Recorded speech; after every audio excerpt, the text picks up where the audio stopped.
Well, hello folks. Welcome to this playthrough of Masters of the Universe 3D action game. This is from, I think, 1983. And let's take a quick look here at the box. Of course, it had the classic Masters of the Universe art.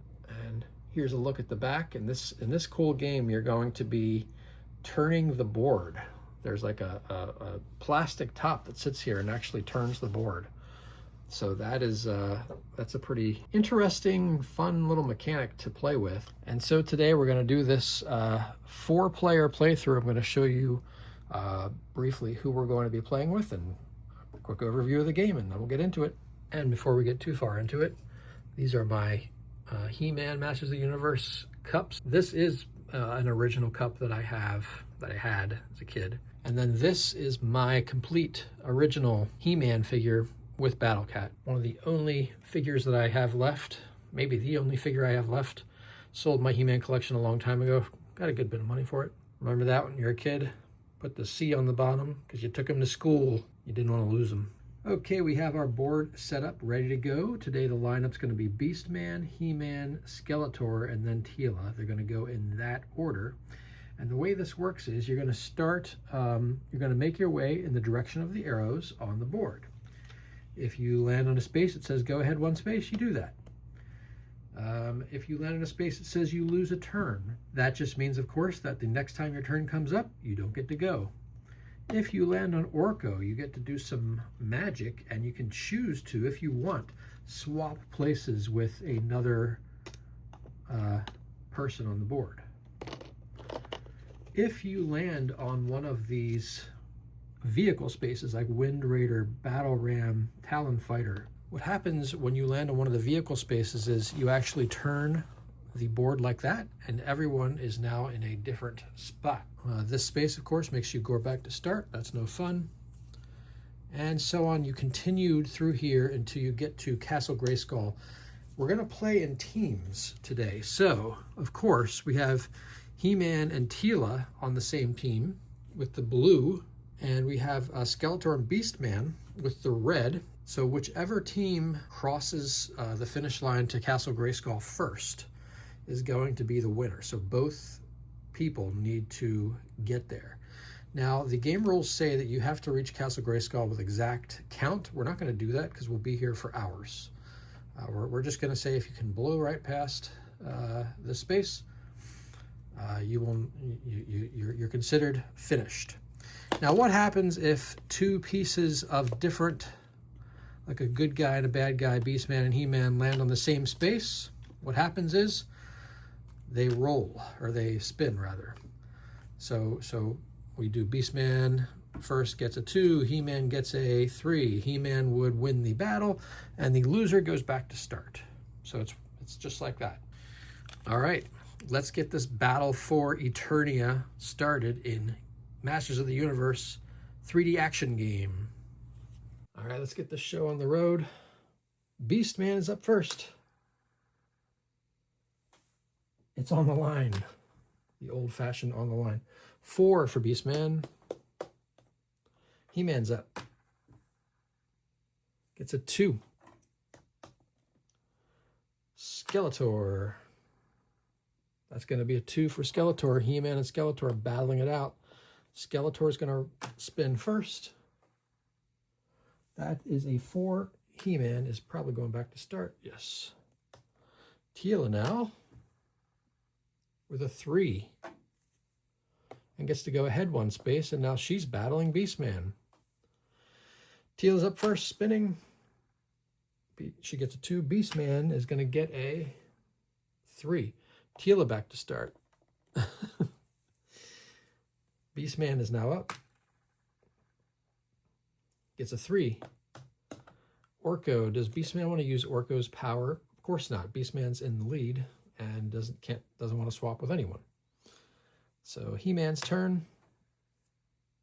It's a 4. He's got the power sword. He's gets to take another turn.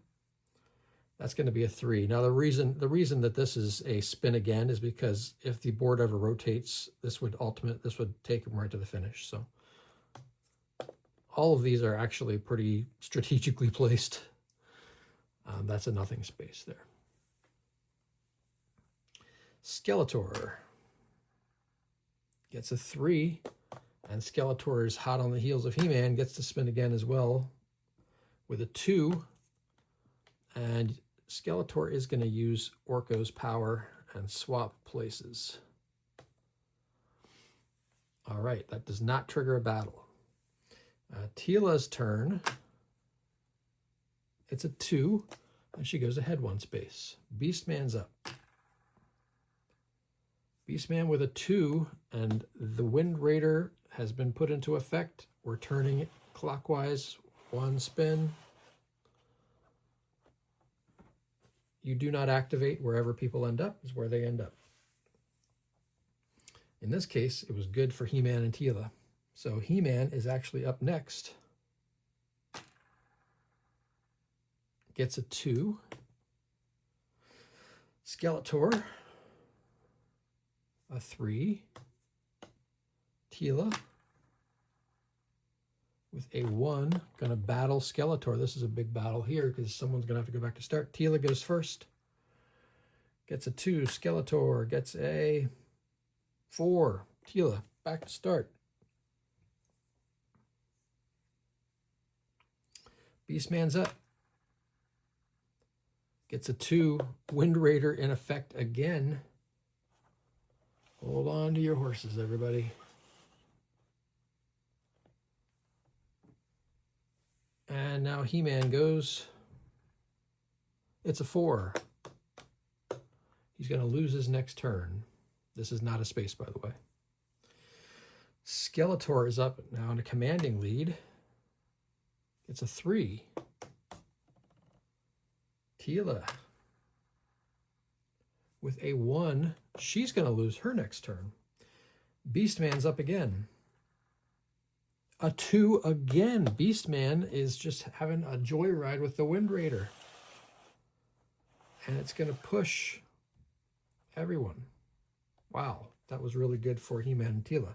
But they've both lost their next turn. So He-Man is losing a turn after the sneak attack before. Teela is losing a turn as well, or something like that. So basically, Beastman went, He-Man loses a turn, next Skeletor's turn. It's a 3. Skeletor's going to lose his next turn. Okay, Teela loses her turn. Beastman is up. Beastman with a 4. Storm, he's in the Wind Raider again, but now hits a Storm and goes back 3 spaces. He-Man loses his next turn. Skeletor is up. It's a 4. He goes into the Time Warp and goes back to start. Now Beastman's back up. 4. 1, 2, 3, 4. The battle ram. Now he's in the battle ram. Beastman is just driving the vehicles all around the board and swipes victory away from He-Man and Teela. Wow, that was close. He-Man, the most powerful man in the universe, goes 3 and is losing his turn again. Skeletor. It's a 1. Skeletor's going to lose his next turn. I keep track of who's losing a turn now. Teela with a 1. She's losing a turn. Beastman. Beastman goes 1 into the Wind Raider again. The board is flying again. Everyone lost a turn anyhow, so it comes right back around to Beastman, who goes. Gets a 1. Beastman cannot get through here. He-Man is up and just is trying to get through the finish. It's a 2. Oh man, here it is, the epic showdown. He-Man and Skeletor at the mouth of Grayskull. He-Man is spinning first. It's a 1. Skeletor. It's a 4. He-Man is back to start. Skeletor repels him. Skeletor now going right through the finish. Skeletor is the first to finish, so now Beastman just needs to get through there. Teela is up. It's a 3. And Beastman, it's a 1, and he's back in the Wind Raider in Incredible. Okay, we have He-Man now. He-Man's with a 3. And we've got Teela. Teela is a 2 and lands in the Time Warp and goes back to start. This is the 80s games, folks. Okay, we have Beastman. If he gets a 2, I'm going to scream. Gets a 3. 1, 2, 3. He-Man now. It's a 1. He-Man's taking a ride in the Wind Raider for once.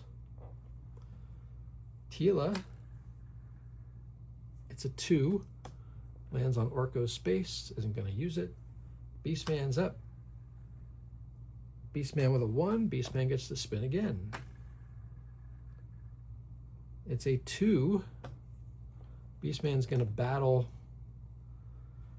I guess battles both of them. Okay, so Beastman against Teela first. Beastman spins, gets a 2. Teela gets a 3. Beastman is back. Okay, He-Man's up. And He-Man with a 1. Teela with a 1. Beastman. It's a 2. Goes ahead 1 space. He-Man. He-Man. A 1. Back to the Wind Raider. This is wild. Teela. It's a 1. Beastman with a 4 is in the Talon now. Whoa, what a turn of events that is. He-Man with a 4. 1, 2, 3, 4. He's going to lose his next turn. Teela's up. Teela blows through the finish. Now it's between Beastman and He-Man. Beastman is up. It's a 2. He-Man loses his next turn. Beastman goes again. It's a 2. Beastman's going to lose his next turn now. So He-Man goes, gets a 4. And look at that. We have finished. He-Man and Teela win the day in the Masters of the Universe 3D action game. I hope you enjoyed this playthrough. You know, I'm sure you see how wonderfully chaotic these 80s games can be, but they're fun. You know, I played this game a whole lot back in the day. This is because I loved He-Man so much. The art was amazing. The game was really thematic and fun, the way that this thing would spin around. It plays up to 6 if you want to have a really long game, and if you want to play by the rules of, like I said, you have to finish with exact count on the Castle Grayskull. So yeah, that can take a while. So, but anyhow, you know, for a mid-80s game set in the Eternia He-Man universe, this was a lot of fun for me as a kid, and I'm glad I got to play it through and show you a little bit about what it was about. Hope you enjoyed. Please subscribe if you haven't. There's more gameplay videos coming as well. We do a lot of things here. So with all that being said, thanks for watching.